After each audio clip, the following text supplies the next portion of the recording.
For the given incident ray as shown in the figure, the condition of TIR of this ray, the minimum refractive index of the prism will be.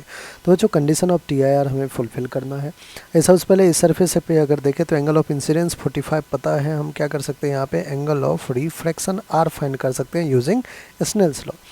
Mu यहाँ का 1 है, यहाँ का minimum mu ले लेते हैं अपन. तो Snell's law 1 into sine of 45 which is equals to mu into sine of R. Find किया हमने साइन 45 1/√2 होगा which is equals to mu into sine R. यहाँ से साइन आर की वैल्यू आ रहा है sine R is equals to 1/√2 mu.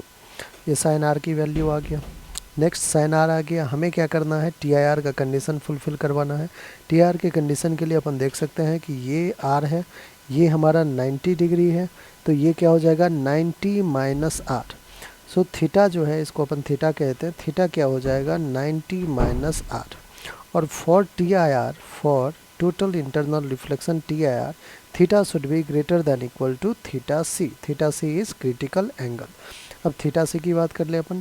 Theta सी हमारा क्या होता है critical angle which is equals to sine inverse mu rarer upon mu denser. So यहाँ पे म्यू रेयरर तो एयर है, तो sine inverse of mu rarer 1 हो जाएगा. म्यू डेंसर अपॉन म्यू ले लेते हैं जो कि ग्लास का है.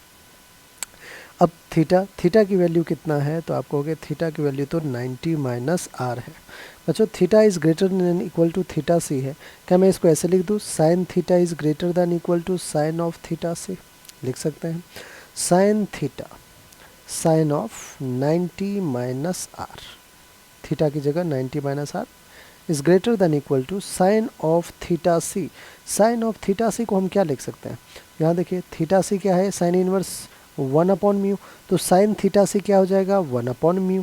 साइन थीटा सी क्या आ जाएगा 1 म्यू. अब sine 90 minus R will be cos R, so cos R will be greater than equal to 1 mu. क्या कॉस आर को मैं साइन आर के टर्म्स में लिख सकता हूँ, बिल्कुल. आइडेंटिटी है sine square theta plus cos square theta is equals to 1. तो यहाँ से कॉस आर को मैं लिख सकता हूँ cos square theta is 1 minus sine square theta. तो कॉस थीटा क्या हो जाएगा under root of 1 minus sine square theta. ठीक है. अब देखिए यहाँ पे कॉस ऑफ आर है, कॉस आर को मैं under root of 1 minus sine square R लिख सकता हूँ. लिख दिया which is greater than equal to 1 mu. So under root of 1 minus sine square are, sign R की वैल्यू तो हमने फाइंड कर रखा है कितना 1/√2 म्यू. तो 1/√2 म्यू का स्क्वायर है, साइन स्क्वायर आ रहा है, √2 का स्क्वायर 2 हो जाएगा, म्यू का square mu square which is greater than equal to 1/म्यू.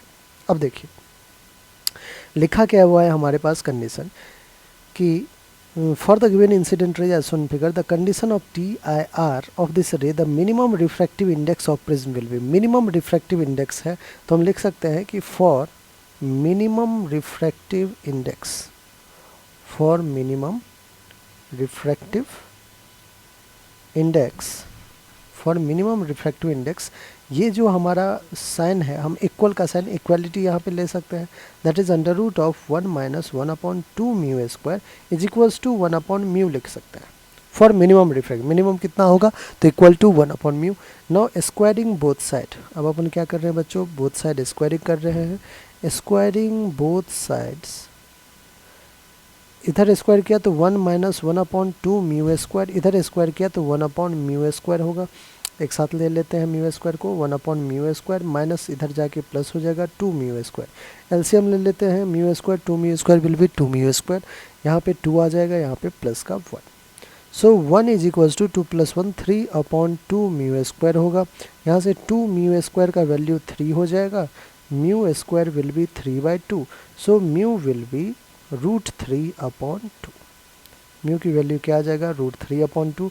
Option देख लेते हैं, म्यू √3/2 हमारा कौन सा ऑप्शन है, म्यू √3/2 हमारा थर्ड ऑप्शन है, और थर्ड ही हमारा बिल्कुल क्या है करेक्ट ऑप्शन है. आई होप बच्चों हर एक स्टेप आपको अच्छे से क्लियर होगा.